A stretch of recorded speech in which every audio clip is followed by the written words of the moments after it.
Welcome to tonight's live stream. I'm going to get started in a minute. Just want to let everybody know that the stream is going on right now, and then I'll get started.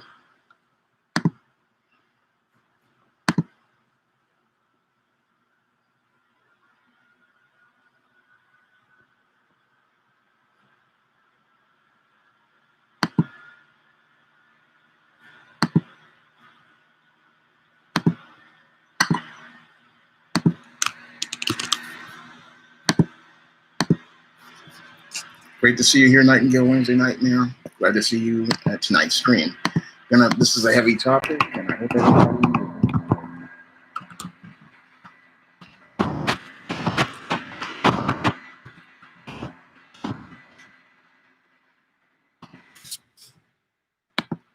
Okay, tonight's live stream is about the series Netflix's Cuties, or that movie from Netflix called Cuties, that WAP video, and the attack on the Black female mind. Now, most people will look at the WAP video and the promotion of Netflix's Cuties as individual, isolated entertainment events. However, you have to really look at them from a panoramic perspective. And when you look at Netflix's Cuties and that WAP video coming out 1 week after each other, you start to see a pattern forming as related to both of these pieces of media. And both of these pieces of media are about assaulting the Black female mind. Now, when it comes down to white supremacy is at war with Black people. And this isn't just a physical war, this is also a psychological war. And part of that psychological war is working on the minds of both the Black man and the Black woman. And they work on the mind of the Black man by emasculating him and stripping him of his manhood, by denying him an opportunity to go out here and do his natural roles as a man, as related to God's natural order. White supremacy goes out of its way to undermine the man's ability to go out here and be a head of household by denying him opportunities at being able to get jobs in the white supremacist economic system, and denying him opportunities to go out here and build businesses in the economic system. And they emasculate the Black man by giving the Black woman economic power over the Black man. And this allows them to, as they give the woman consumer power that allows them to control 97% of the Black dollars, also allows them to do psychological damage to the Black man's mind, because as the woman is the breadwinner, that makes it where the man feels emasculated, and it takes him out of his purpose and makes it where he cannot be seen as the natural leader and authority figure that God established over the home and over the Black family.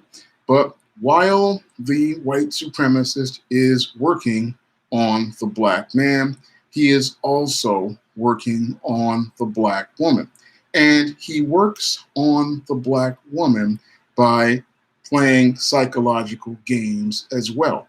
And these psychological games start with doing damage to her perceptions as related to her environment. Now, the white supremacist knows that the Black woman is a social creature and that the Black woman wants social acceptance above all else. And because the Black woman wants social acceptance above all else, he knows he can use that feeling of insecurity that she naturally has as related to wanting that social acceptance to his advantage. And the white supremacist does this by going out here and trying to manipulate the mind of the Black woman by making it where she is made to feel inadequate and insecure about her own identity. Because again, the Black woman wants to be accepted in this society, and she wants to be elevated to an extremely high position in that society. And she sees this white woman being elevated to the highest position in this society, and she covets that position and wants that position for herself. And the white supremacist, knowing that the black woman covets that position, he uses that covetousness to go out here and find ways to do damage to the black woman's mind. And he uses psychological, again, warfare to go after the black woman. And when you look at the videos, WAP, and you look at that Cuties movie, that's all part of that psychological warfare that is being waged on the black female mind. And that's what we've been dealing with for the last I say even in the slave period, because that's where the bed wenches came in. And that's one of the reasons why they became the bed wenches, because they wanted that white acceptance and that white approval. And that's why some of these women went out of their way to become these bed wenches, because they wanted to create this covert contract where they believed if they got involved with the slave master, what would happen is the slave master would accept them and allow them to be a part of the white society, just like the white woman, and be elevated to that high position, just like that white woman. So that's why you had the bed wench out here. But what happened is the black women who were slaves like this, they really didn't get elevated to any really high position. Yes, you had some mammies who were allowed to work in the kitchen, and you had some biracial black house slaves who were able to work in the house, but they were still black and they were still in a second-class status. But to those women, they believed that this was a good they were on their way to a higher position, and they believed they could work to that higher position up to that place where they could be just like that white woman. Unfortunately, what they didn't understand was that the white supremacist was doing this so that he could manipulate their minds, so that he could divide and conquer the slaves, and then he wanted to be able to keep power over those slaves. So this was all part of his mind games and allowing him to maintain power. And this is how they maintain power over black people, is they go after both the black man and the black woman, but they like to go after both of them for different reasons. Now, the psychological warfare as related to the black man is designed to make it where he feels worthless, where he feels he has no value, and he feels like he's nothing at all in this society. But that's something that they do because they want to make it where that black man practically gives up everything and doesn't try at all. They really like to see a black man at the bottom of the world, because if the black man is at the bottom of the world, it makes their world smooth, and it makes them comfortable. But with the black woman, the psychological warfare works like this. And the psychological warfare works in a way where they know that they want to not only break the black woman's mind, but they also want her to be able to indoctrinate her children into the frame of thinking. Because in order to understand the psychological games that the white supremacist plays, you have to understand the old African proverb. And the old African proverb states, a race of women, I'm getting mixed up. A race can rise no higher than the moral position of its women, and as the woman goes, so goes the race.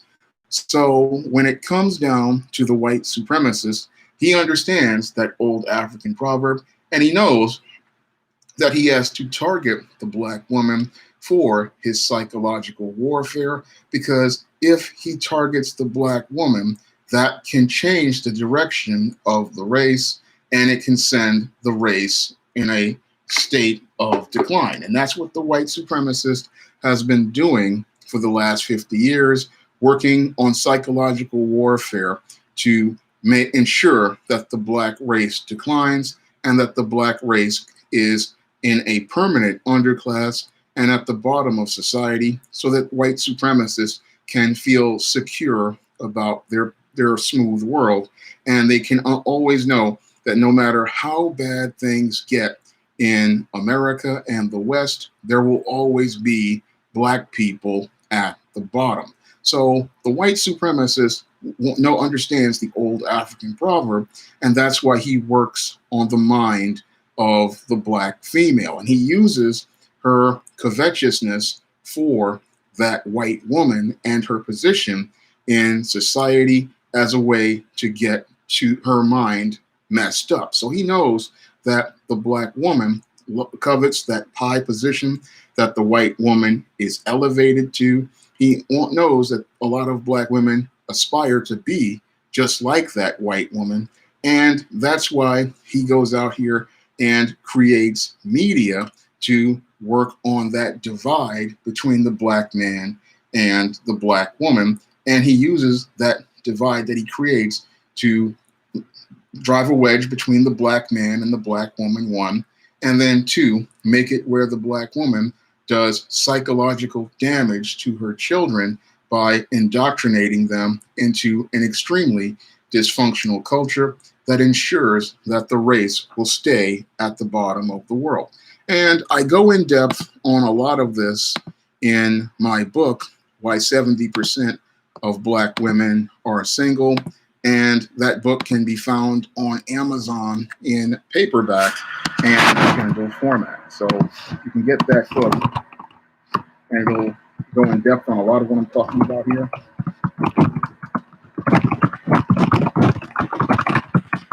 And I'm going to leave a link to that in the chat.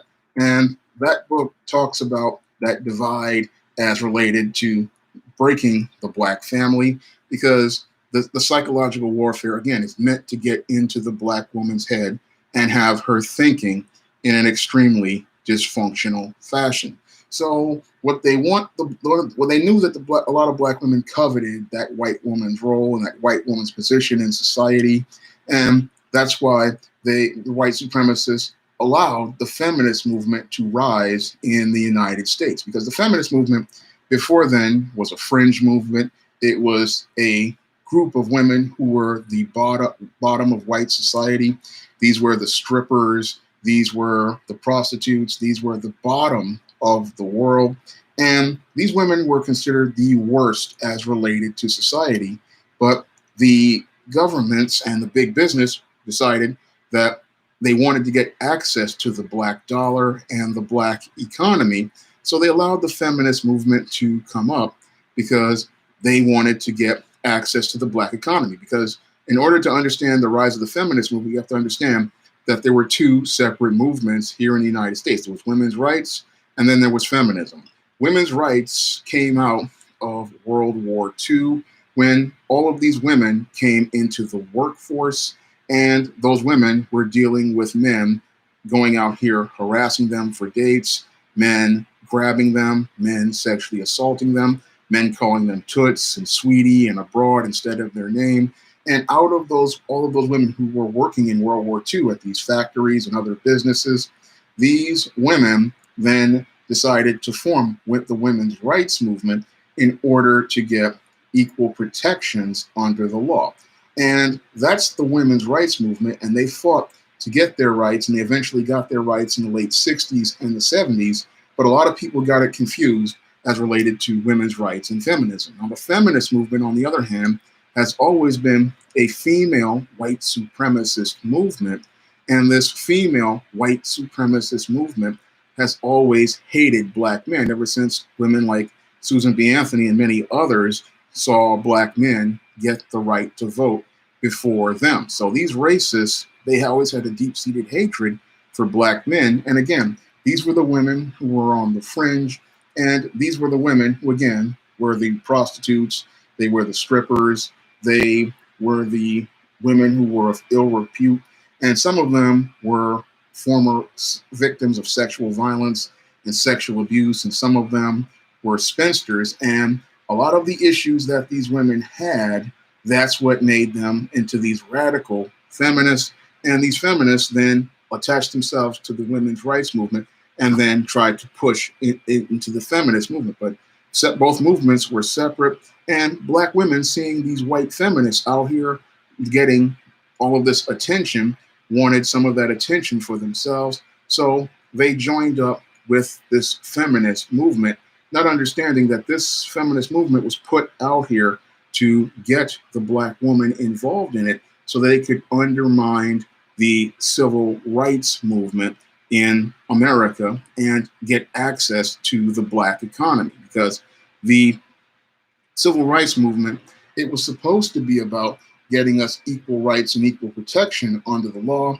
Unfortunately, you had a lot of spellbound black people here in America, and you had them looking to use the civil rights movement as a way to covertly get white acceptance. And this was one of the things that white supremacists capitalized on, especially from black women who they knew wanted that social acceptance and they wanted that social approval from white people. So a lot of the black women wanted to join the feminist movement because they believed that it would elevate their social status, and they believed it would elevate them to a higher position in society, a position where they could be the equal of the white woman. And they didn't understand, again, that there were two separate movements, women's rights and feminism. And feminism was not something that was, again, considered socially acceptable. Yes, it was popularized in the media, but it was never really socially acceptable because these women were on the fringes of society. But many black women, just seeing that white skin, thought this was going to help them elevate their position, but it didn't elevate their position. It actually led to them being placed in that second class position. And that was all, again, part of the psychological warfare played on the black woman's mind, because the white supremacists knew that the black woman wanted white acceptance and they wanted that high position in society. So they allowed them to be indoctrinated into that feminist movement and into that feminist culture. And this was done through social engineering. Now, the first part of that social engineering, again, was opening up things and saying, we're accepting this black woman into this feminist movement. And that social engineering then was handed in through TV shows like Julia. Now, Julia was part of the social engineering that went on to the black woman's mind, because a lot of black people saw this Diane Carroll on television, the first black woman to have her own television show, and they thought, oh, black people are making progress. This show is presenting us a model of how we should be accepted and how we will be accepted. But what they didn't understand was this programming was about programming an idea in the black woman's mind about how she would be seen and represented in society, because television is extremely influential. And what they wanted to do with this program was program an idea in the black woman's mind that this is how you get acceptance into white society. And the show Julia presented us with the concept of the black single mother, the black woman who worked at a good job and was accepted by these friendly white people and was out here being chased by this so-called good man or a series of good men. So this Julia was all about socially engineering this idea in the black woman's mind about the idea of being this single mother, having this son, and then the white people accepting her. And that's the core component of this show. It was all about white acceptance and white approval. And that's what the show, what the core of it was as related to the programming. Because if you look at this show and then you look at what happened after this show came on the air, you'll see a complete difference in the black family. And again, the impact of this show on the black woman's mind. Now, before this show came on, we had the black father in the home. The black father was seen as a valued leader. the black father was seen as a leader. The black father was seen as an authority figure, and the black father was seen as someone who was respected and highly regarded in black communities. And the black father, what they wanted to do was find a way to, again, socially engineer the idea that the black man was not somebody to be valued. And again, this was done through the feminist movement working on the black woman, telling her that she was accepted by these white feminists. And they thought because these were white women, this was a good thing.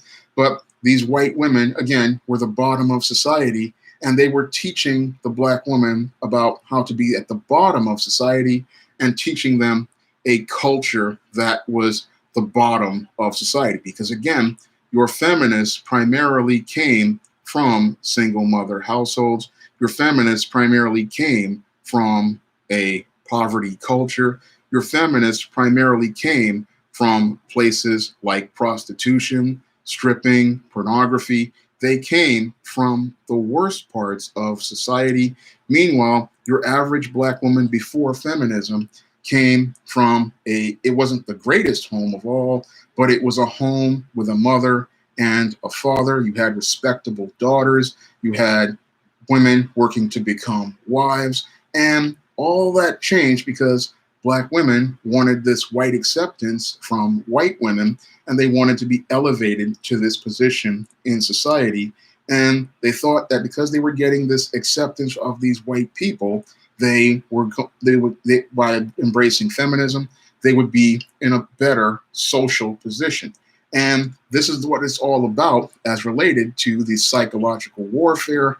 Black women wanted to be in this higher social position in society, a place higher than they were elevated by black men. They thought the black men could not elevate them to a higher position in society. And again, they coveted that position that the white woman had. So they wanted that higher position, but they didn't understand that this was a trick, because as you adopt these values and you adopt these ideas, you don't understand that this is about devaluing you and placing you in, again, a second class status where you will never, ever rise to any sort of high position or high value, because white supremacy will always put you in a place where you'll be second best. But that indoctrination process, again, started with the feminists and then continued with this programming, with the show Julia, and then later on continued with movies like Claudine, which presented you an image, again, of a single mother and the single mother and her struggles with her children. Again, this film was designed to, again, present that idea of you, the black woman, being in this position where you're considered elevated into a place of near acceptance by white people. And that's what they wanted you to do.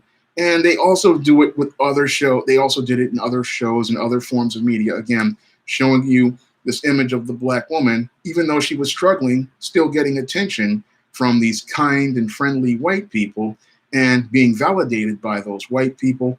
And as she was accepted and validated by those white people, she then felt like she had some sort of value. It wasn't about her being respected and appreciated by her black man. It was about her getting this white acceptance and white validation. That's what all this programming was all about. And this is what we're seeing right now with these programs that are going on, this media that's going on, that we've seen ever since the days of Monsters Ball. This is all about the black woman and white acceptance. If she does these degrading things, she considers it a positive thing because she's in the presence of this white man. And this is, to her, some sort of elevation in a higher position. So she doesn't see being a professional, educated woman with a black man and having a black husband as having a value. It's all about this white validation and white approval and this elevation to this higher social status. This is social status to her means more than anything. And that's all part of how women are naturally wired.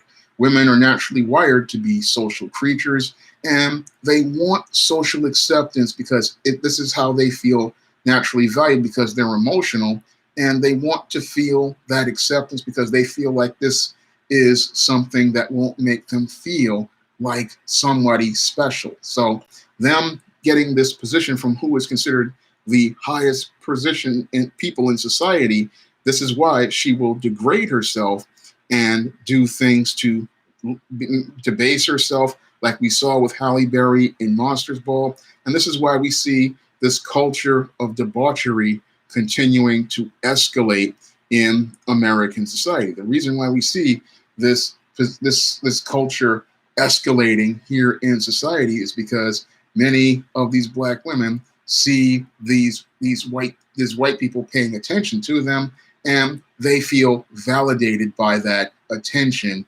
and they want to do more degrading and debasing things. But what they don't understand is, again, this is all about conditioning the black female to behave in a certain way, because the white attention is like a reward. And when they get rewarded with that white attention, what happens is they start to become addicted to that attention. That's why you'll see these black women continuing to degrade and debase themselves, because they want to get that white attention and that white approval.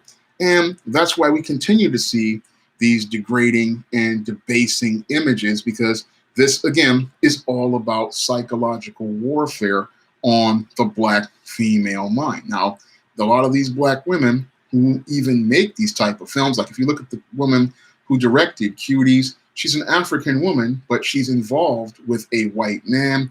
And this film got praise from white men. And again, this is all about that white approval. And that's why they do these types of forms of media, is they go out here and they get this white approval, this white acceptance. And this white acceptance is one of the things that fuels the fire for all of the debasing behavior. Because when you have films like Monsters Ball, Precious, and now this Cuties out here getting this attention, and that WAP video getting attention from these white people that some black women deify and worship, what happens is that encourages and emboldens more black women to go out here and participate in this degrading and debasing behavior, because they're getting the attention that they want from people, and people on these platforms are elevating these black women to a high status by giving them that attention. As long as they get that attention, they feel validated and accepted. And what happens is it encourages them to participate in more degrading and debaucherous behavior. And we see an escalation of that degrading and debaucherous behavior from the Monsters Ball to the Precious to what we saw in that WAP video, an escalation of this degrading and debaucherous behavior, all again meant to get this high, get this elevation, and get this validation. But a lot of these black women don't see how this is affecting them mentally and how this is affecting them psychologically. Because what's happening to many black women is they are mentally being conditioned to believe that this type of behavior is not only acceptable, but it should be the standard for black women to participate in. So what we have here is the white supremacist trying to use mind games on the black woman. And sadly, the mind games he is using are having an effect on the black woman's mind, because we see black women out here still continuing to, again, escalate their behavior to further degrading and debaucherous behavior. And what we're seeing also is, again, connected to the old African proverb as related to a race rising no higher than the moral position of its women.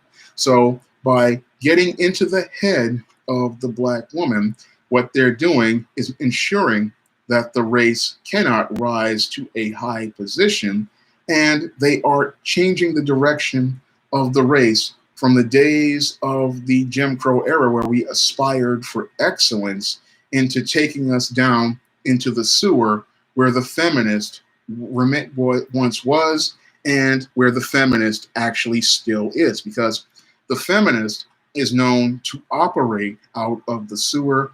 The feminist was the one who was known to participate in the degrading and debaucherous behavior.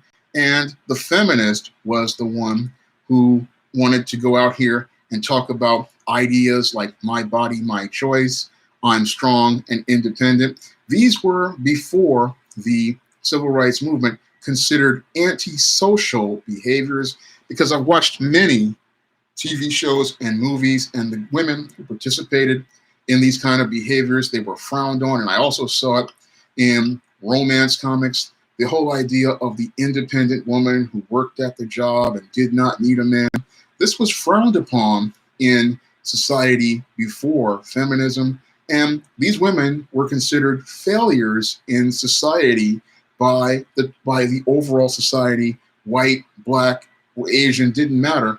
If you were one of these so-called independent women who had the big job, you were considered a sad woman, because the ultimate goal for a woman before feminism was to go out here and get married and have a family. But what the white supremacists didn't want to see was the rise of a population of a black family, and they didn't want to see the rise of a black economy. Yeah, we should get the likes up, because we have 72 on the chat and 38 likes. Let's get the likes up.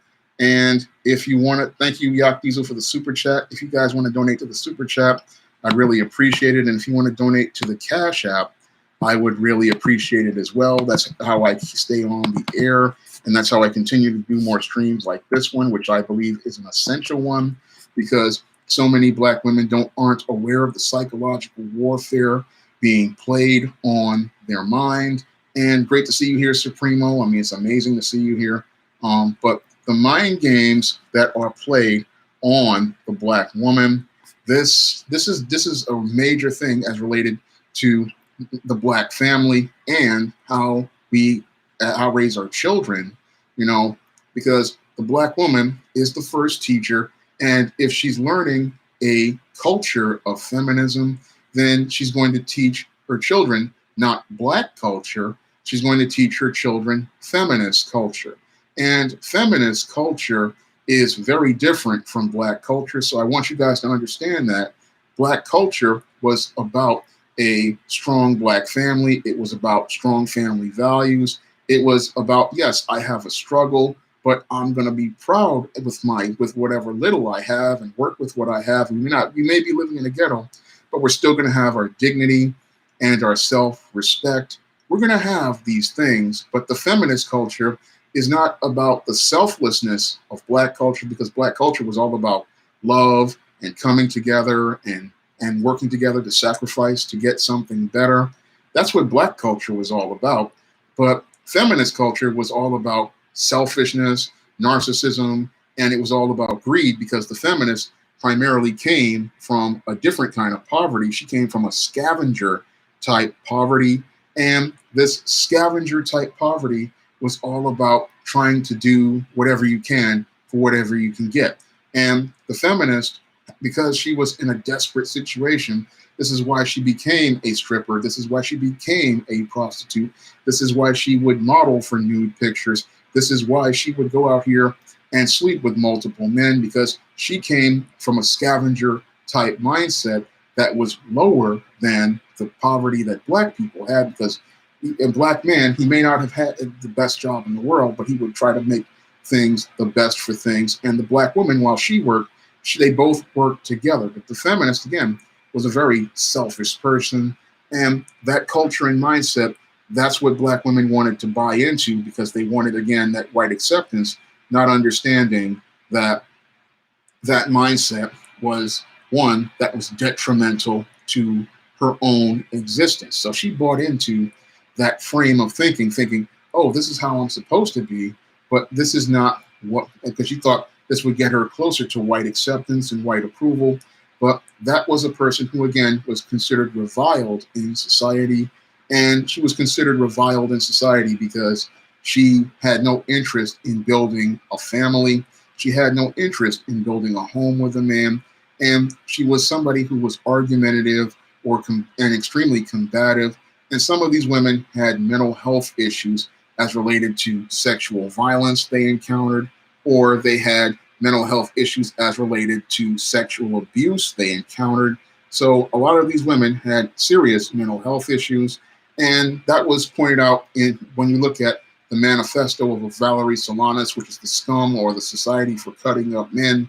That's something you should really read to get insight into the mindset of a feminist. And also, a lot of the feminists come from the gay community. So that's also something a lot of people don't understand. A lot of feminists came from there. And again, that's why we see a lot of influence of the gay community in the Black community, but people don't really want to talk about that.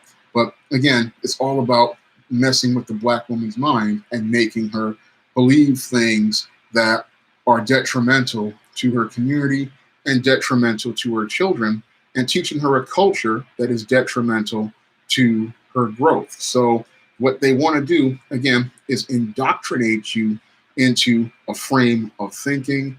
And as you're indoctrinated into that frame of thinking, what happens is you start buying into ideas that are harmful to Black people and harmful to Black children, because that's one of the things the feminist ideas do, is they teach you these ideas that, again, are very, very destructive to Black children.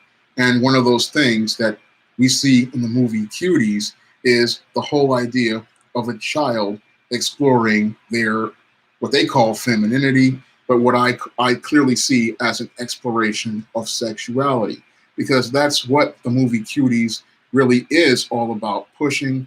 It's all about continuing to push this debaucherous and perverted agenda as related to Black women. And it's all about promoting and reinforcing the whole idea of the Black female as both the Jezebel and both about promoting the idea of the Black woman as the sapphire.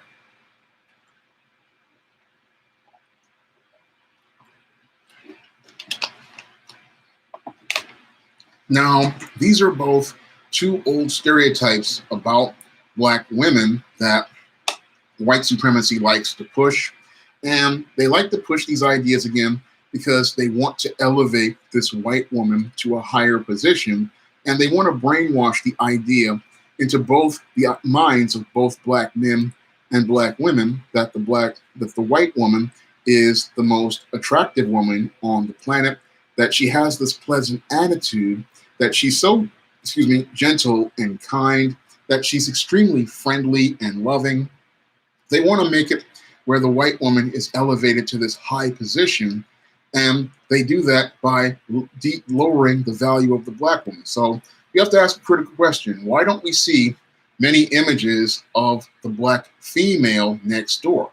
I mean, back in the 80s, when men like Bill Cosby and Robert Townsend and the Hudlin brothers were making films, we saw pictures of a Black girl next door. We saw pictures of Hillary from The Fresh Prince, Laura Winslow from Family Matters, Tia and Tamara Mowry from Sister Sister. We saw Denise Huxtable on The Cosby Show. We saw Zaria on The Parenthood.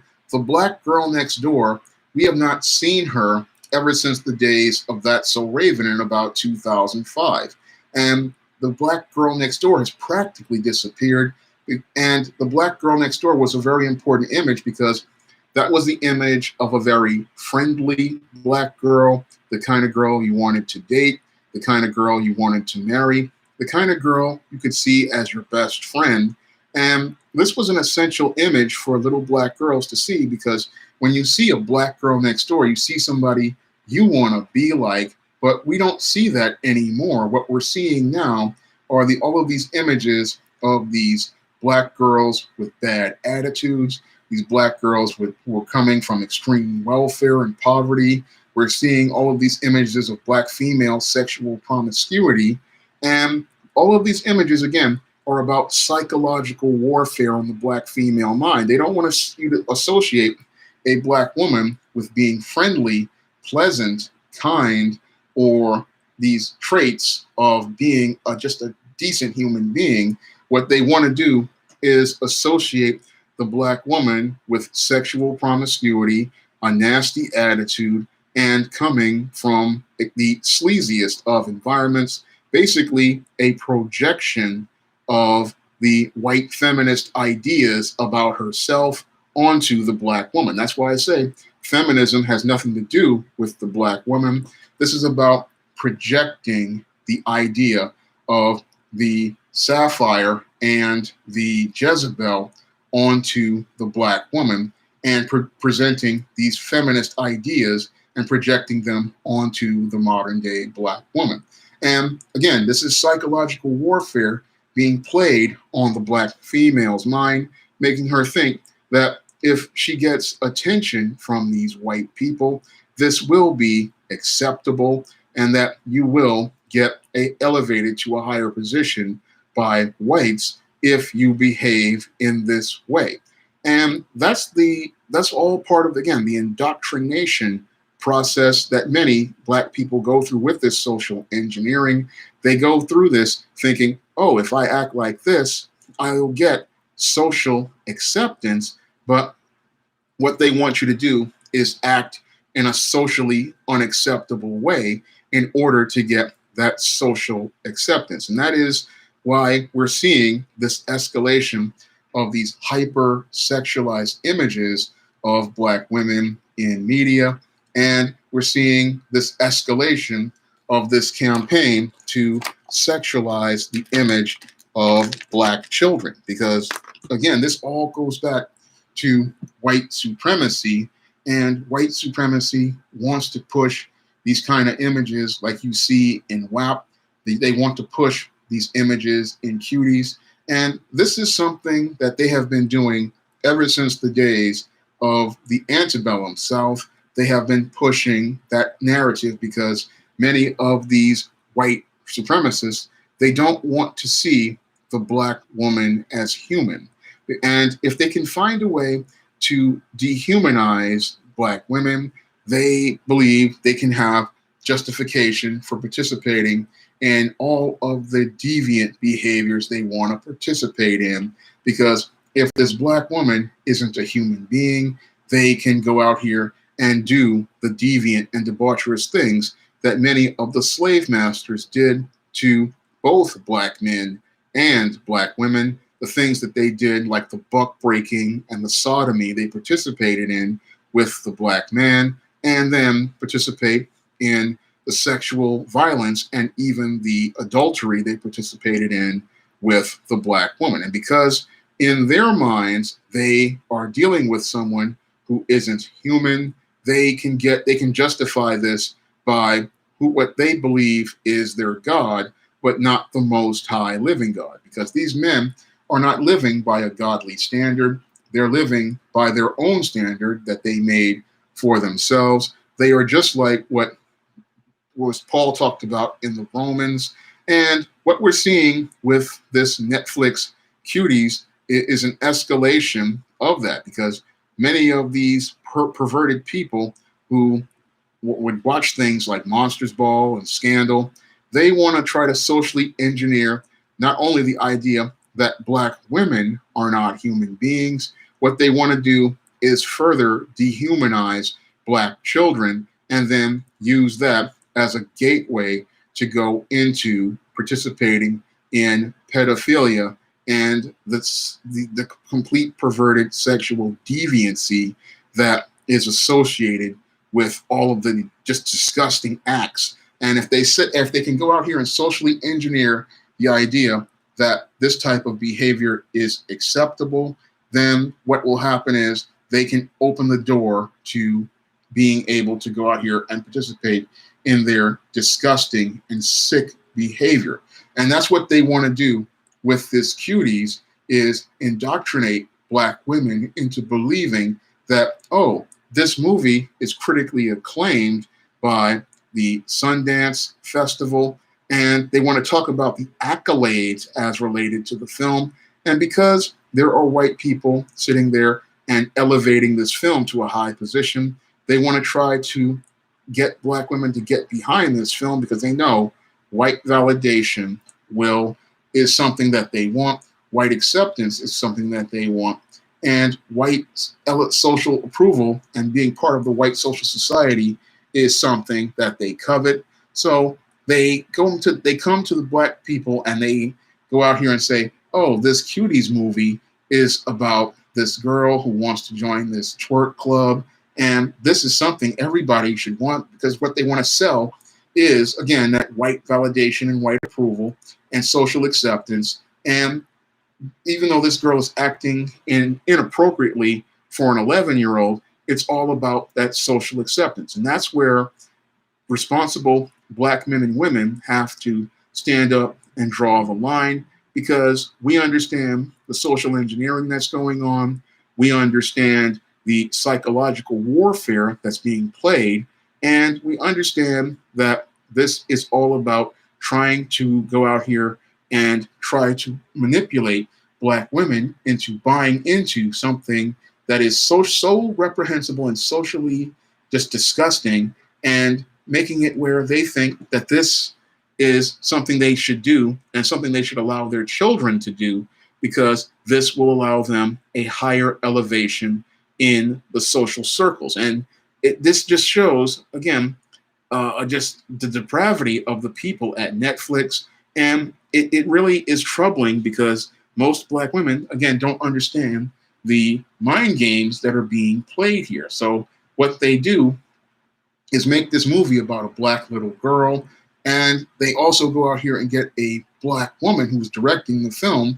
And again, they show her being accepted and approved by these white people. And again, this is all about them getting them to see that, oh, these people are socially accepted, so you should watch this media because white people like it and white people are validating it. So it's about trying to get you to watch this media and then indoctrinate you into depraved and deviant ideas, and make you believe that depraved and deviant ideas are something you should go and support.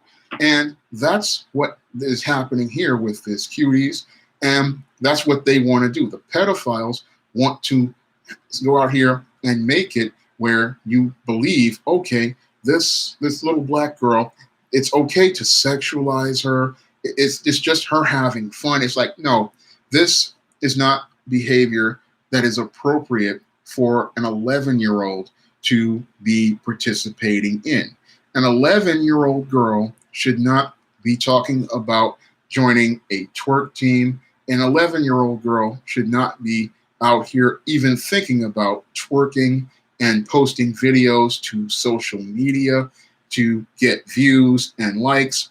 And if your 11-year-old girl is out here looking for that type of social acceptance, then there's something really wrong with your daughter, and there's something wrong with your relationship with your daughter, because it's clear that your daughter isn't getting the attention she should be receiving from you.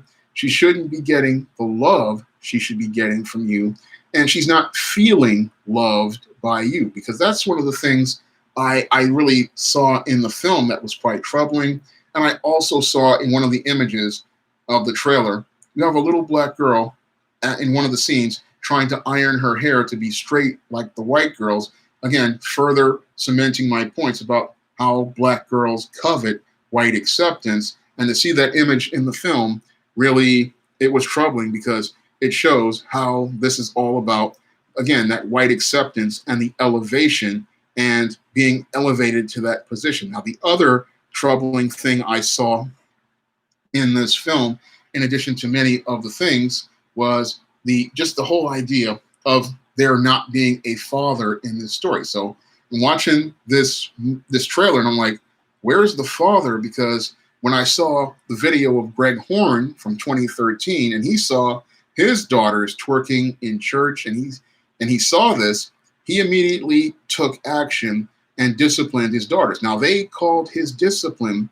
child abuse, but this is what a father does, because a father understands what this behavior is all about. A father sits there and looks at that behavior and understands his daughter is acting in an inappropriate fashion for her age, and that his daughter is not acting in a healthy behavior. Because Greg Horn, when he found out that his daughters, who were about that preteen age, were twerking in church and twerking and posting videos online, he immediately went out here and disciplined his daughters. And sadly, law enforcement wanted to arrest and prosecute Greg Horn for disciplining his daughters. But in this film, we get this promotion of it as, oh, it's her exploring her femininity. And that's not the case at all, because we all know twerking is a sexual dance designed to get the attention of men. And the whole idea of an 11-year-old girl dancing like this is not done unintentionally by the people in this film. This is done deliberately to, again, socially engineer the idea that a child's body is something that people should see as sexually attractive. That is one of the most disturbing things about this film. And the filmmakers, they tried to spin it with these fancy words and all this stuff talking about, oh, this is a commentary. It's like, no, this is not a commentary, because as a writer who has written commentaries in stories I have done, like Easteen, Little Girl Lost, I know how to write a commentary from all of the things I saw in Rod Serling's The Twilight Zone. So I know what a social commentary is, and this is not a social commentary at all. A social commentary, when a writer writes a social commentary, he writes a story that is between the lines, and that story, again, is about making the commentary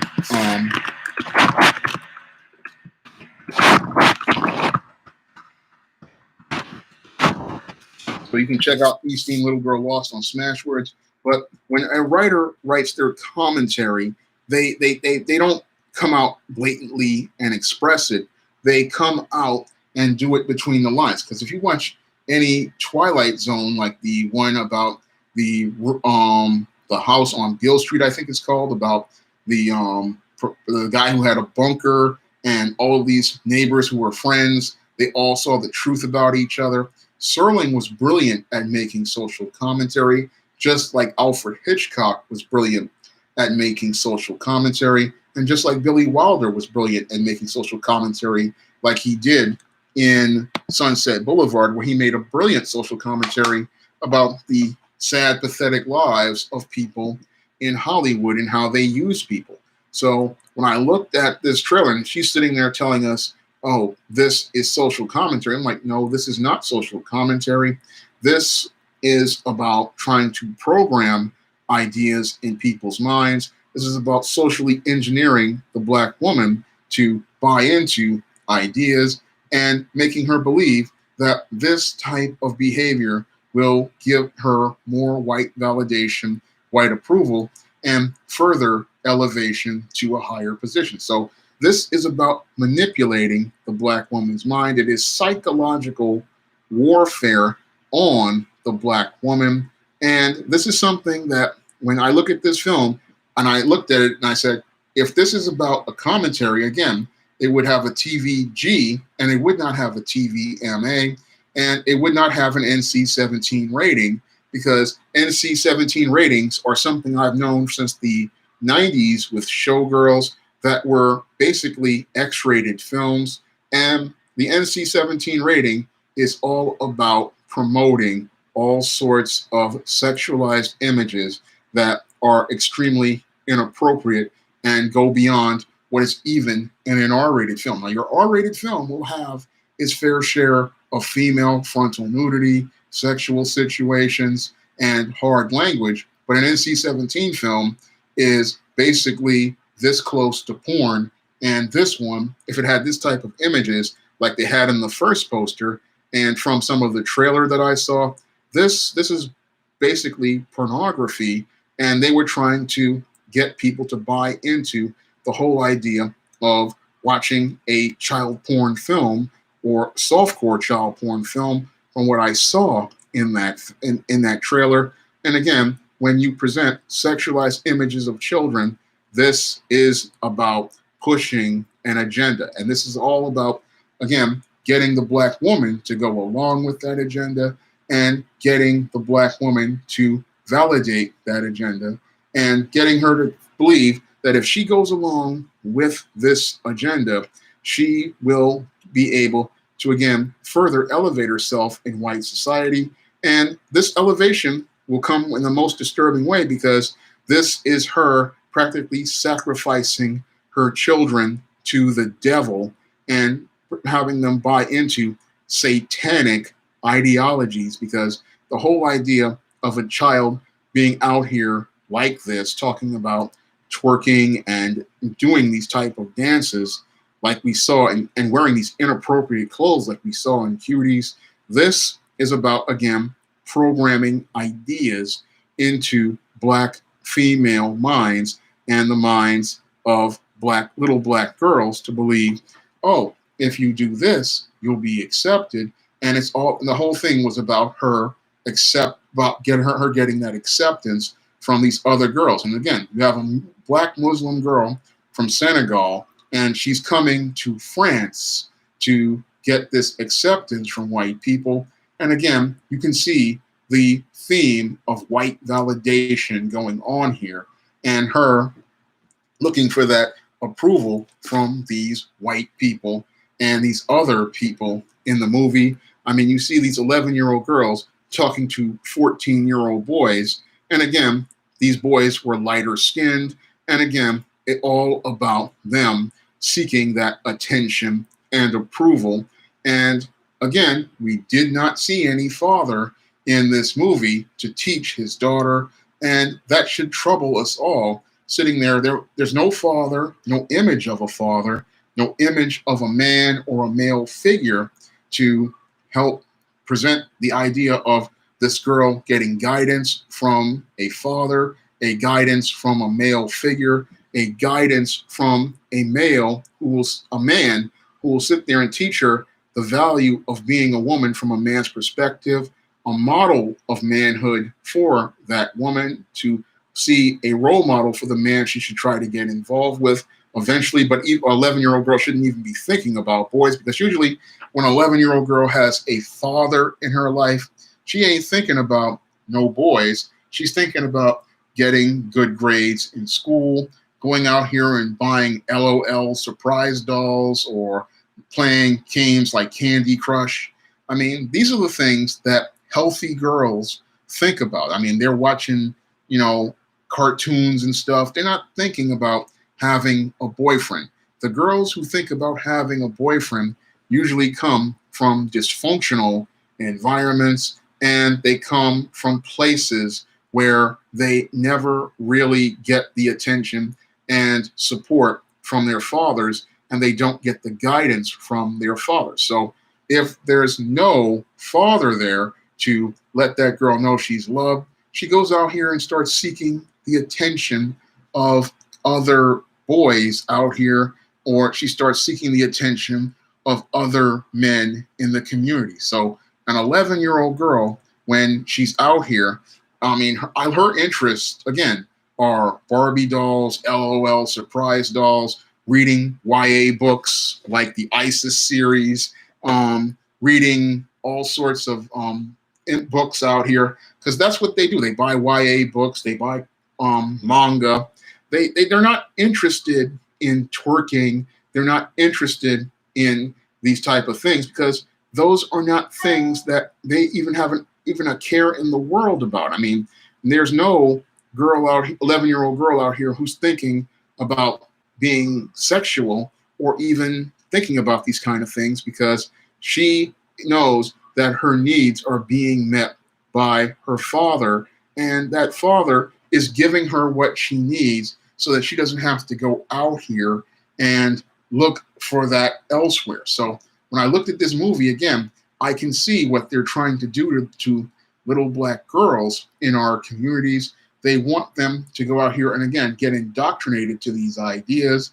And I really am deeply disgusted with Netflix for picking up this film. And even in the face of the backlash they've received, still doubling down on keeping this filth on their platform. They're talking about how this is about expression, freedom of expression. This is not about freedom of expression. This film is not anything you should have on a platform where you have a whole host of anime directed at children. You have a whole host of children's shows presented towards children, like Power Rangers and many of the old sitcoms out here. I mean, a lot of these kids, they're sitting there, and all of this is on this platform. And instead of Netflix saying, hey, this is inappropriate for us to have on our platform, where we've got all this anime on here that all the kids go for, all this children's programming on here that all these kids are watching, they could possibly access this film. No, they don't do that and say, look, this film is not appropriate for our platform.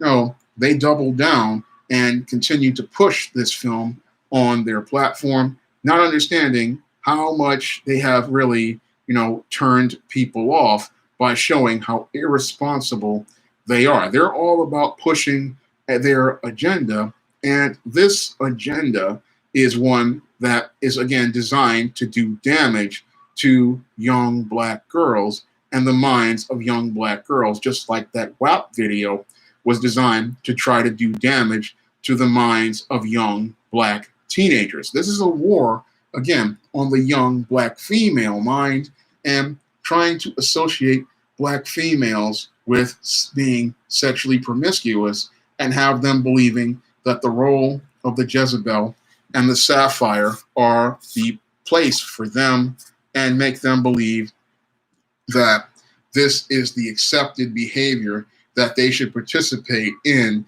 if they want to get that elevation into American society. That's what this whole campaign is all about. Again, indoctrinating the black female mind into buying into sexual promiscuity as a social norm. And what they want to do is try to make it where they can make these little girls start buying into these twisted ideas by putting on a film like Cuties, and again, putting this on a platform like Netflix, because they know they can't reach little black girls on television anymore. And they know if they make this one of these taboo medias out here, these kids have smartphones, these kids have tablets, and because they have smartphones and tablets, they're going to sneak away and try to watch this film.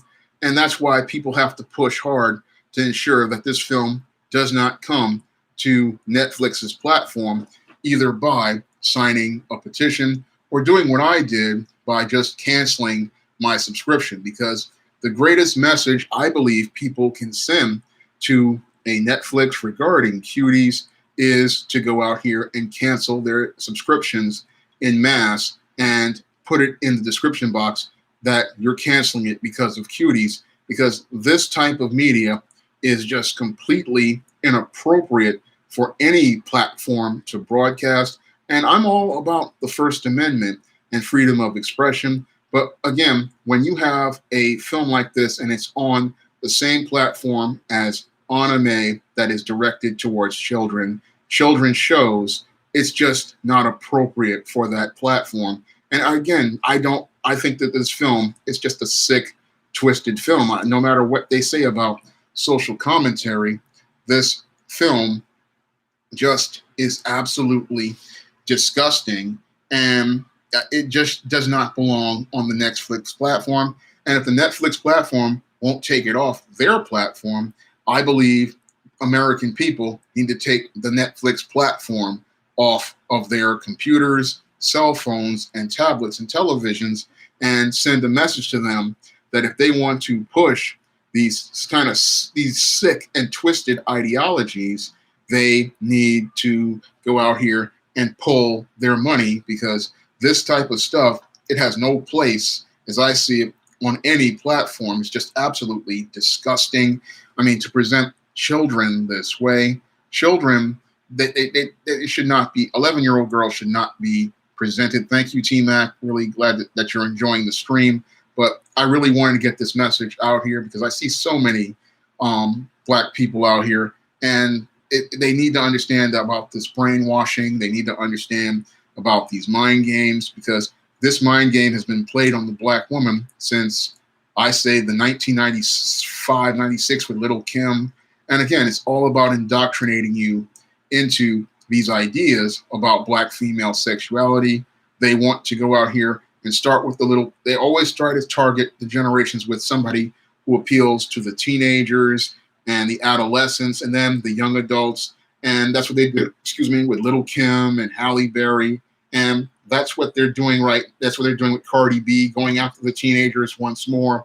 Oh, here's this woman who was a stripper, who did all sorts of stuff to people, and making it where this type of woman is socially acceptable. Again, that's why she went out here and they had her interviewing Joe Biden, and even though she's not a journalist, again, that was all about giving us white validation of this type of woman, to make it believe that this is an ideal you could aspire to, and that this is someone you should aspire to be like. Again, if I associate this image with a white man, a lot of Black women buy into the idea that this is about elevation. And again, when they see Cardi B being interviewed by Joe Biden, they're thinking, oh, Cardi B is being interviewed by Joe Biden. And they're thinking white acceptance, white approval. And this is why they think Cardi B is somebody they should follow. And they also sit there and then they see this Cuties come out after the WAP video, and they go out here and they buy into this idea. Oh, this is behavior we should buy into. And this behavior, again, is antisocial and sociopathic.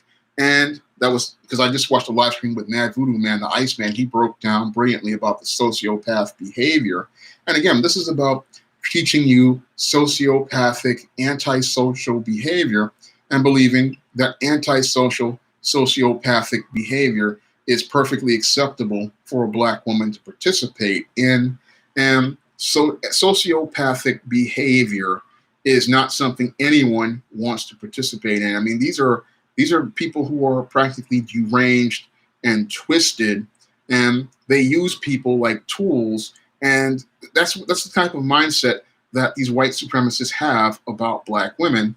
And because they have had these ideas about Black women since the slave period, what they want to do is make those ideas into reality. So that's why they go out of their way to try to program these ideas into Black women's minds, so that they can buy into these types of ideologies and believe that these ideologies are the way they should participate in this behavior. This is not Black culture being presented to you in media. No, this is white supremacist culture, and white supremacist culture is all about devaluing the Black woman, and they want to devalue the Black woman so that she can then go out here and teach this culture to her children. And as she's teaching this culture to her children, the race goes into a state of decline. And we've seen the Black race go into this state of decline ever since the American Black woman bought into the feminist movement, bought into the ideologies of white feminism, which preached ideas like female empowerment, excessive female sexual expression, and ideas like, I don't need no man, I can do things all by myself, this is my body, I can do whatever I want, and I'm looking for a man and not a husband. So we see how these ideologies have affected the Black woman, but those ideas, again, do not come from Black culture. They have nothing to do with Black culture, but they want to associate these negative ideas with Black women. And when they do this, they want to do this so that the black woman can be at the bottom of the world in places like single mother households and a welfare state, and her children can be at the bottom of the world and never aspire to be anything but dope boys, thugs, pimps, things that make the white supremacist feel good about his place in the world and feel comfortable about his place in the world, because as long as that black woman and her children are at the bottom of the world, his world is smooth. And as the black race continues to be at the bottom of the world, he feels no threat from the black community, no threat from black competition, and no threat from black economy. And again, economically empowered black people, they're a threat to white supremacy. And what happens is that they want to make sure that if we program these ideas again in the black woman's mind, she will be out here teaching her children this culture. And we've seen that done over the last 25 years since Your Little Kim came out. Ever since Your Little Kim came out, we have seen, again, a progression from Little Kim to your Halle Berry to many of these others out here, the twerk culture, the fight culture. All of this was taught. And then we got Scandal, again, a progression. And then they want to go to the WAP, and now they want to go to the Cuties, again, about indoctrinating the ideas that the black woman is sexually promiscuous, sexually perverted, and into sexual acts. All, again, a reinforcement of that Jezebel stereotype. And now they want to take that Jezebel stereotype and they want to project that stereotype onto black children. And that just shows you, again, how sick and twisted this white supremacist is, and how these people in these corporate businesses who are white supremacists they want to go out here again and use black children and have them out here presented like this. And they want to go out here and use black women to be the face of it so that they can have black people buying into it. So this is, again, the psychological warfare being waged on the black female's mind. And black women have to start becoming aware of this warfare being waged on them, because they wage psychological warfare on the black man as related to his economic situation, but they also wage psychological warfare on the black woman as related to her social situation. And again, they use both of the black man and the black woman's natural desires against them. You have the black man who wants to be a builder and have economic power. He wants to go out here and start businesses. He wants to build. But if they strip him of that ability and give that to the black woman, what happens is he feels emasculated and feels powerless about his life and his situation. And if the black woman out here, if she's climbing the social ladder instead of trying to help her man build, then they can't work together. There's an enmity put between them by these white supremacists. And what they want to do is, again, continue this culture and continue to drive the race further down, because if the woman is chasing white validation and white approval, then she's not thinking about connecting and bonding with the black man and being empowered with the black man and being a part with the black man in God's natural order, because the black man is the direct connection to the Most High living God. And what the black woman has to work with the black man in order to build, because a black man does need a helpmeet and a support. He's not meant to be alone. And that's all part of the things that people aren't getting because they're caught up in the psychological warfare. One God martyr, what can the average black person do to push back against this debauchery? One, they can cancel their Netflix, and two, they can just identify these images and then not support them. So how we fight is not putting our money into media that is designed to damage our minds. And we also fight by going out here and supporting black media created by black creators like myself, like books like I produce, like The Temptation of John Haynes, when you feed your mind, books like The Temptation of John Haynes and books like John Haynes, The Man with Nothing to Lose, and many of the books of my ISIS and East Team series, what happens is your mind and your perception about Black people changes. And there's other media created by other Black creators like Chris Brown's Omega Bukuru, a great Black manga that I'm working on. We're like 55% funded, and I want to try to get this over. And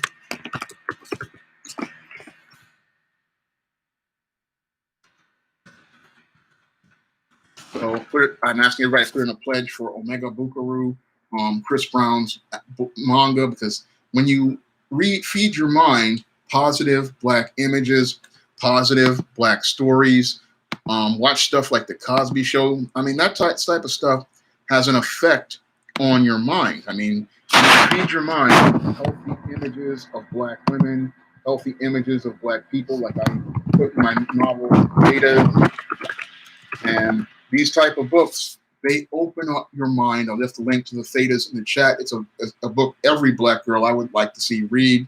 I mean, these are kind of books, when you read this type of literature, it opens up your mind, your perspective, and it makes you see that, oh, Black people aren't this. They aren't this image that they have of WAP and all this foolishness. They are people of different type of lifestyles, different cultures. I mean, the reason why I do books like ISIS, Imitation of Life, to show you that Black people during Jim Crow, we were owning businesses. We were trying to help other people. We had communities. So this is a book that I put out to show us that there were Black-owned businesses and Black communities and Black towns out there. And this is I write these kind of stories because I want to see Black kids understand that there's more to life than what you have been presented as related to the Black female image and Black culture. And there's more to the world than what you have seen as related to, you know, Black life overall. So what you see on those screens is not Black life.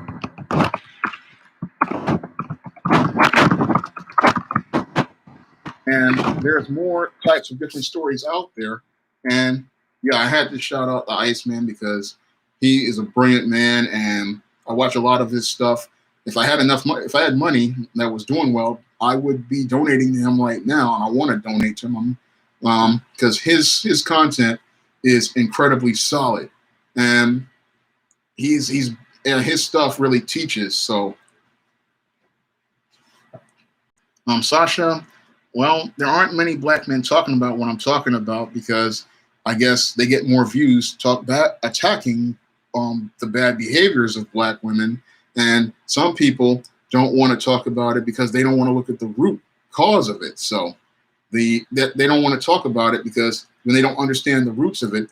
But I understand the psychological warfare being played on both the Black man and the Black woman. And I understand that is what is being done with this WAP video. This is done with Cuties. This is done with Monsters Ball. This is done with Precious. All this media is done to damage the Black female's perception of self, to teach her that she is worthless, to teach her that she's less than. And you have to really watch out for a lot of this media, and you have to watch out for what you're feeding your body and feeding your mind, because the thing is that how you see yourself is reflected on the outside, on the inside is reflected on the outside. And it's something that a lot of Black girls don't understand, because they have been eating and imbibing this media from day one, because a lot of times the mothers will just put one of these phones in their children's faces, and they're sitting there eating this media, feeding their mind, and not understanding this media is not meant to present you in the most positive light, and that you have to search out that media that presents you in a positive light. And I started doing that. Thank you, Kevin, for the super chat. I really appreciate it. You have to search that media out. And I've been searching that media out ever since I was about 19, 20 years old, when I started picking up Milestone comics, whenever I see a positive piece of media about a Black person or a Black character, you have to go out here and seek that media out and support it. And that's why I would go out here and, again, support guys like Chris Brown's Omega Baraku, because this is the kind of media we need. I'm going to leave another link to it. So this is the type of media we need. And guys like Raymond Leonard's Agent Solo, I mean, this is a very strong, positive image of a Black man. I mean, this brother, Raymond Leonard, he's put together one of the best comics I've seen, and it really captures the heart of the 90s. And this is a comic, again, he's 53% funded, and you guys should put in a pledge for that comic. Again, we have Black people out here creating positive images of our people. And again, we have 72 people in the chat, and head over there and you can pick up some of those, put in a pledge for those books, and pick up books like Isis Imitation of Life, and feed your mind, you know, some positive Black media. Then there's guys like Chris Miller, who has Naturally Cute coloring books. Again, there's media out there for your daughters and your sons out here, and you have to seek it out, because to continue to imbibe this poison on mainstream platforms like Netflix, this is going to be bad for you, because you sit there and if you listen to stuff like WAP and watch stuff like Cuties, it's going to destroy your child. I mean, this is the type of stuff that your kids are sitting there and they're watching it, they're eating this stuff up, and it's destroying them. Luke, you make a good point. Yeah, the whole thing is that with divorce, that also destroys children. I talk about, you know, the effects of divorce on kids in my book, The Man Crisis, because one of the reasons why we have a man crisis is because we think we can just give money to women in divorce courts, and you can't just give money to the divorce to kids, because the money, the woman just takes it and spends it on consumer goods, and the kids miss out on important lessons as related to getting their emotional needs met, because a father is very important to meeting a child's emotional needs. A father is very important to giving children guidance. And I talk about that in The Man Crisis in depth, because in The Man Crisis, I talk about, you know, all the stuff that children don't get because they don't have a father in their life. And again, a father is someone who, he's not going to let certain things go on in his home. And if he found his daughter, you know, twerking and talking about a twerk team, what he will do is he will, one, discipline his daughter. Then he will sit down and explain to his daughter, look, this behavior is inappropriate. This behavior is not something a respectable young woman goes out here and participates in. This behavior is not something a respectable woman participates in, because it attracts the absolute wrong type of attention from males, and it makes you lower your value. It makes you look like somebody who is basically somebody who is just selling their body. And again, that's not what a man wants his daughter to be out here, because a man, when he sees his daughter, he wants to present somebody who is respectable to the world, because that's a reflection on him. And he wants to reflect an extremely positive image of himself. A man who loves himself is going to say, look, I don't want my daughter out here being at 11 years old on some twerk team. I would like to see my daughter doing something like, if she's reading books like these YA books, writing her own stories, doing her own drawing, working, maybe making her own clothes, learning how to cook. These are things that 11-year-olds should be wanting to do. I mean, and if you're going to make a film, let's show the Black daughter being mentored and taught by her mother and her father.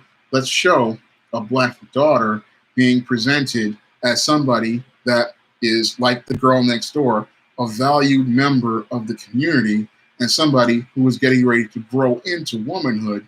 by working towards getting out here and building helping a man build and helping by becoming a wife. Let's show a Black woman as somebody who is wife material so that girls have a role model to get behind. But that's not going to come from mainstream media. Again, that's going to come from independent Black creators and publishers like myself.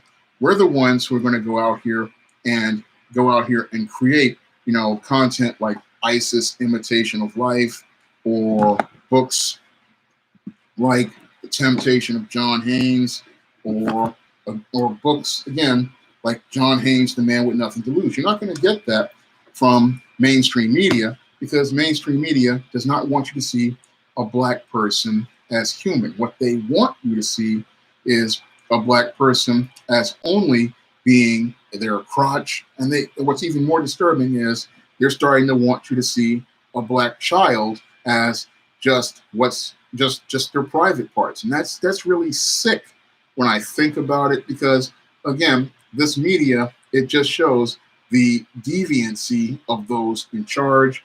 The Netflix, I mean, that's what that was all about. Again, psychological warfare. And you'll have people like the director of this film and your Tessa Thompson coming out and saying, oh, this is a film about art. This is not about art. This is about indoctrinating you into ideas. And this is about getting you to buy into a frame of thinking that has done damage to, I say, an entire generation of Black girls over the last 2 going on 3 decades. Because as we have progressed from Little Kim to Monsters Ball to the twerk videos to what we have now with this WAP, and also the Instagram models, the OnlyFans, and all of these young women seeking attention online, we have a problem as related to how Black women are being presented and how they are presenting themselves. And it's really doing damage to these girls' minds, because they don't see what's being done to them, because they don't have any men in their community to actually start standing up and speaking out about this type of indoctrination and this type of, trying to pull you into this depraved frame of thinking that these feminists had back in the day.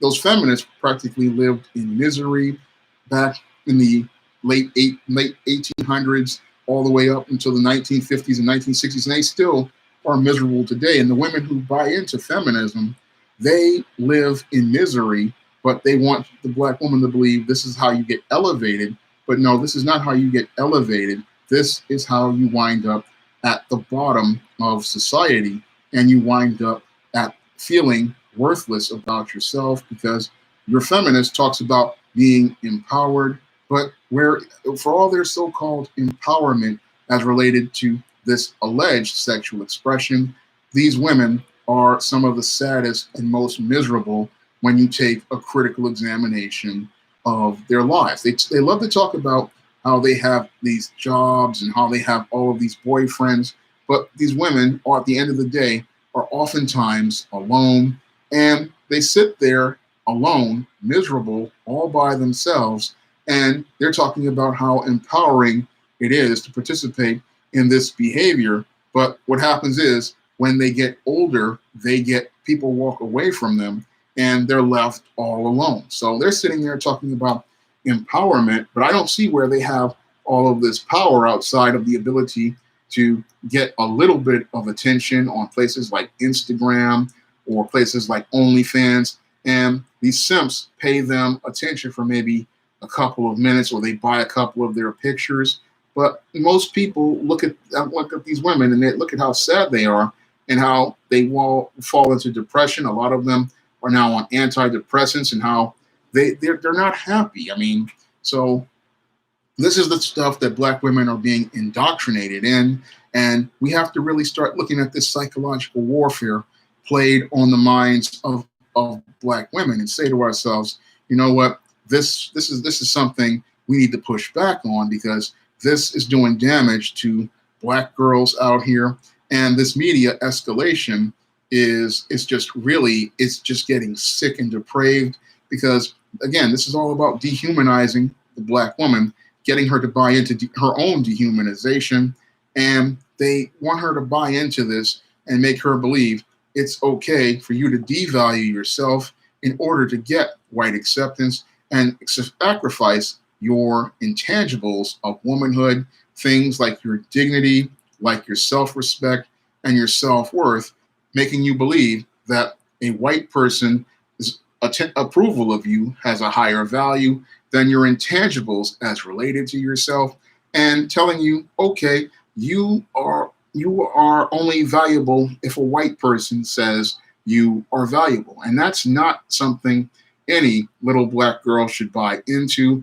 And that's why you have to really avoid certain media like your Monsters Ball, like your Scandal, and like your Cuties, because this type of media, again, is about trying to brainwash you into buying into this idea that white acceptance is more valuable than your dignity and your self-respect. And that's all part of that psychological warfare being played on the Black female's mind, playing on the point that, oh, in order for me to get social acceptance, I need to degrade myself, when there's more value in walking away from this type of thinking, because if you don't value yourself, nobody will value you. So that's something Black girls have to start thinking about, because what's better, being accepted by a white society that degrades you, or finding acceptance from God, the Most High living God,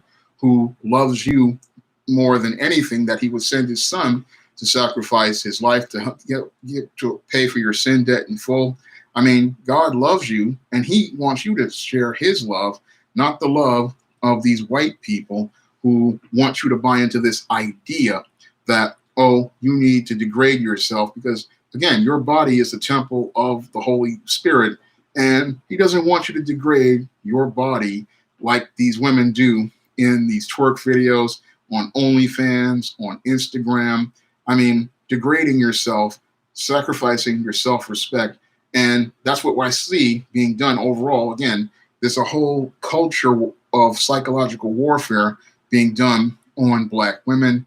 And Black women have to start waking up to this warfare, because if you don't wake up to the warfare, what's going to happen is the culture you're teaching to your children is going to be passed down to another generation. And as this culture is passed down, the Black race will not be able to grow, because the moral position that the feminists want the Black woman to take is one of the bottom of society. They want them to take this moral position where anything goes, any sort of perversion, any sort of deviancy, any sort of debauchery is considered perfectly fine and acceptable. And if you take that moral position, your race is going to be at the bottom of the world. And the legacy you're going to leave is one of chaos and one of havoc, because all of the people who grew up buying into that culture of feminism, they all wound up completely messed up and complete mental wrecks. And this is something Black women aren't really thinking about, because they want to, again, get that white acceptance by being the strong, independent Black woman, and the Black woman with the bad attitude. Because if they put on these personas, like I talk about in Spellbound, those boxes that are acceptable to white people fit into these boxes, what they do is they wind up losing their true Black identity, and they wind up losing the true Black culture to adopt this twisted culture, which is all about, again, indoctrinating Black girls into this psychological warfare, and then playing this warfare on their minds and having them buy into these ideas that are destructive and detrimental to Black girls, and leads to them growing up to become extremely dysfunctional Black women. So that's why you have to be careful about what you watch, what you read, and what you expose yourself to in terms of media, because this media is not something benign. This is all a part of the war on Black people. And you have to understand, we are at war. as related to here in America. And this is a race war, and yet, like Professor Black Truth talks about, and part of that war is waging war on both the black male mind, the black female mind, and this war on the black female mind, most people aren't really paying attention to it because a lot of black men, they're still dealing with their hurt.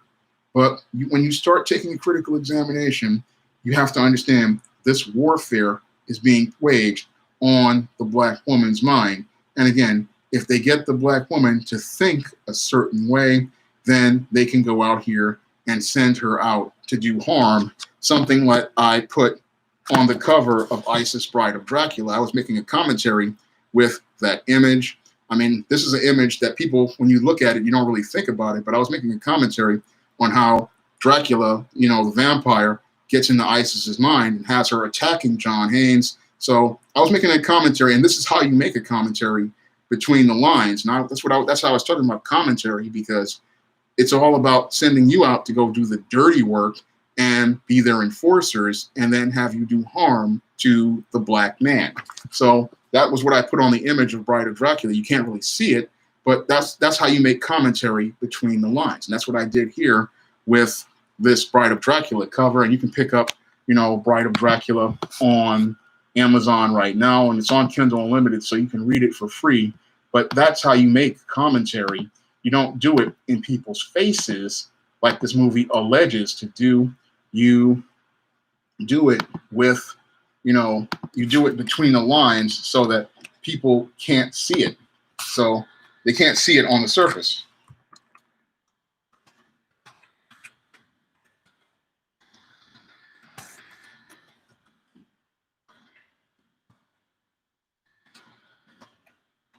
So you can pick up that book. If you have kids, you can pick that up on Kindle Unlimited for free. I mean, this book is family friendly. You can get this for kids of all ages. So that's the way I wrote it. And again, that's how you do commentary. But this what you see in Cuties isn't commentary. That's social engineering. That's social indoctrination. And I don't own, now Farside, I don't own Twilight Zone just yet, but I do love the Twilight Zone because Serling is a brilliant man, and when he was alive, he was a master of making social commentary. And that's why I could say, you know, Serling, his stuff after 50 years, 60 years, you can still see the brilliance of his social commentary on things like racism, on things like white supremacy, on social societies. I mean, that was a brilliant show. And again, when I look at Cuties, that's not social commentary, because as a guy who writes social commentary, I know how social commentary is. I know how to put it in images. I know how to put it in media. And I know how to make that social commentary. Again, if you look at this image on the surface, you're not going to see it. But if you look at it critically, you'll be like, oh, he made a brilliant social commentary about black men and black women. So that's how you make social commentary. But Cuties isn't social commentary. Cuties is social engineering. And you have to understand the difference between the two. So a lot of black people, they don't really know that much about media to understand the difference between images and, you know, different commentaries being made. Because I listen to a lot of stuff, and I watch a lot of stuff, and I can dissect and deconstruct the media that's being presented. And when I looked at this movie, I could see it for what it is. And I could see how twisted this is, and how this was about, again, indoctrinating people into this idea. And again, all psychological warfare, because they know that many black women are desperate for that social acceptance. They are desperate for that social approval. A lot of women, they don't have a father in their life to give them love. They don't have a father to meet their emotional needs. And whenever they see something in the mainstream media putting an image out there of a black woman, or what they think is a black woman, like a Cardi B, who talks and acts like what they think a black woman is, they immediately gravitate to it, because they believe if they act and behave this way, they will get acceptance and approval from white people. And they want that because, again, there's no black father in the home to give the black girl the love that she needs, or teach her a culture of pride in self, a culture of worth in self, and a culture of love of self. These are things that a father and a mother come together to teach a child. And children aren't getting taught this, but they need to get taught this, because that's also how you combat this psychological warfare waged on the black mind. And you have to, again, become aware of this, especially young black women, because if you're not aware of this psychological warfare, you get caught up in this media, you get caught up in these ideas, and then you wind up participating in self-destructive and damaging behaviors. I'm going to wrap up tonight's stream. I really want to thank everybody for coming out to tonight's stream. I hope you guys learned something about the psychological warfare being waged on black females' minds, because this is something very destructive, because, again, this all relates to the old African proverb of a race can rise no higher than the moral position of its women. And as our women go, so goes the race, because they teach the culture to our children. And if they're learning this prostitute, porn star, whorehouse culture, then what's going to happen is the black community won't be a community. It will be a ghetto filled with whorehouses, and it will be a place basically like Times Square in the 1970s and the 1980s, where it's basically filled with porno theaters and magazine stores filled with porn, and people participating in all sorts of deviancy and debauchery, and white racists coming down looking to fulfill their deviant ideas as related to black people, as related to their fetishes and their fantasies. And we can't allow that to be done to our community. We have to hold and maintain a standard for ourselves, and we have to demand better of ourselves, and not take in images like your Cuties or your WAP video. We have to establish a standard as related to our image, and we have to demand better of ourselves, even though these woke types don't expect us anything of us. We have to demand the very best of ourselves, and see the very best of ourselves, create our own standard, and say we're not going to take a Cardi B and Nicki Minaj or any of these other people and their image as our standard of black womanhood. We're going to create our own standard, like I do with my ISIS series books and Eastern series books and books like Spellbound. Create our own standard. That's what we have to do, and that's what I want to see more black women do, is start to create their own standard. Help work with black men to create a standard, because you can't do this without the black man, because the black man, as the leader, he can go out here and help you create a standard for your daughters, because that's going to help them go out here and be able to hold and build a family and a household. What did you want to ask, Jeffrey Lane, before I go? I'll give you a minute. So give Jeffrey a chance, and then I'm going to wrap up this stream. But I have a lot of, well, I'm going to do that. I might do a video on Ben Affleck coming back. I mean, it's all right if he comes back to the DC cinematic universe. I mean, he's not really the problem. The problem was Zack Snyder, and because he was the real problem. The actors really weren't the problem over there, but if he can come in and play the performance well and they give him a better costume, he should be okay. But I'm going to get ready to wrap up tonight's stream, and I want to thank everybody for coming out here. And I'm asking everybody to, if you want to pick up some positive black fiction with positive stories about, black characters, you can pick up ISIS Imitation of Life, a great story about how we had black success in Jim Crow. Of John Haynes, which is a great story which shows you a strong image of black manhood and black womanhood.